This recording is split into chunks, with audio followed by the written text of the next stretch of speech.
राहुल गांधी के दोनों बयान इस बात के प्रमाण हैं कि इनको सत्य से कोई वास्ता नहीं है।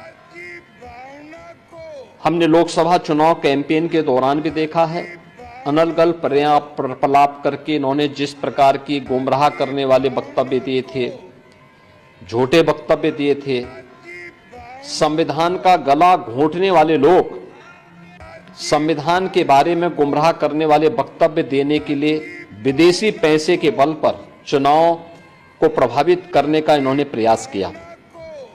1 लाख रुपए के फर्जी बॉन्ड भरवा करके भारत की माताओं को, बहनों को इन्होंने गुमराह करने का कार्य किया। और आज जो बयान फिर से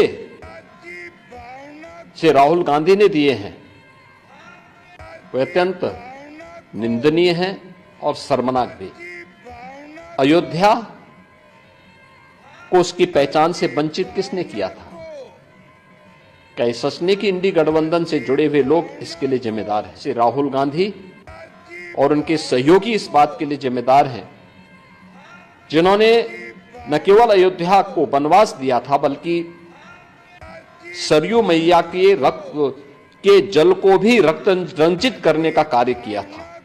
कौन नहीं जानता है कि अयोध्या को उसकी पहचान से वंचित करने का कार्य आजादी के बाद से ही लगातार कांग्रेस करती रही। रामलला के मंदिर पर ताला लटकाने का काम किया था, हिंदुओं को पूजा करने से वंचित करने का काम कांग्रेस ने किया था। और आज जब अयोध्या अपने वैभव की पुनर्स्थापना के लिए फिर से पूरी दुनिया को अपनी ओर आकर्षित कर रही है तो कांग्रेस कैसे इसको अच्छा मान सकती है? श्री राहुल गांधी का बयान झूठ का एक पुलंदा है। सच्चाई ये है, अयोध्या के अंदर 1733 करोड़ रुपए केवल मुआवजे के रूप में अयोध्या वासियों को प्रदेश सरकार ने उपलब्ध करवाए हैं। चाहे वह भक्ति पथ हो, राम पथ हो, जन्मभूमि पथ हो, चाहे वह एयरपोर्ट के निर्माण का हो, चाहे वह 14 कोसी परिक्रमा के मार्ग का हो, एक एक वहां के नागरिक को, जिसके नाम पे जमीन थी, जिसके नाम पे दुकान थी, जिसके पास दुकान का पोजीशन था, उन्हें प्रॉपर कंपनसेशन दिया गया। प्रॉपर कंपनसेशन देने के साथ ही जो दुकानें थी, जो अपने पीछे दुकान बना सकते थे, उनके लिए उस प्रकार की एफआईआर में छूट दी गई। जिन लोगों के पास उस प्रकार की स्पेस नहीं थी, उनके लिए मल्टी लेवल कॉम्प्लेक्स बना करके वहां पर उन्हें शॉपिंग कॉम्प्लेक्स में उन्हें स्थान देने की कार्य को आगे बढ़ाया गया।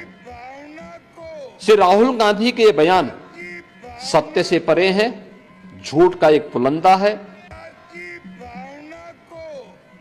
उत्तर प्रदेश और अयोध्या को बदनाम करने की साजिश है और भारत की छवि को, अयोध्या धाम की छवि को दुनिया के अंदर खराब करने की अपनी उस मानसिकता का हिस्सा है जो एक्सीडेंटल हिंदू लगातार आजादी के बाद से करते रहे हैं। लेकिन इसका जवाब समय आने पर अयोध्या की जनता भी और देश की जनता भी कांग्रेस पार्टी और इंडी गठबंधन को देगी।